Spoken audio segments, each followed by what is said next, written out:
Gikumpirma ni Kapitan Dennis Bisa nga ilan ang ginabantayan ang posibleng pagbaha gumikan ang ilang lugar agianan sa tubig gikan sa barangay Katanggawan, Ligaya ug Lagaw.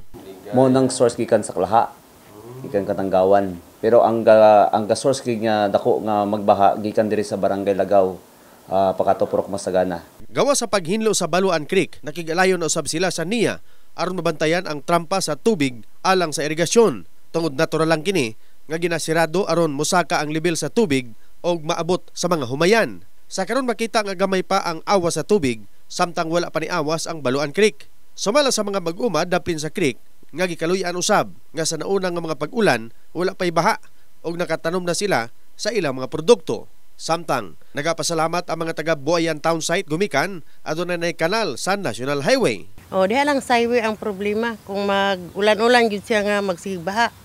Highway lang ang problema. Okay nga tubig steady ra gini siya. Steady ra gini siya yung ana. Bisag mag-usang kaulan.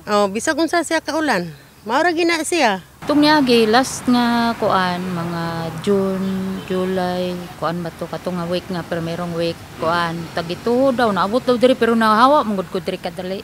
Ako itong ulay kanal, pagba sa una dito, sa pikas ang kusog. Dito man na. Oo.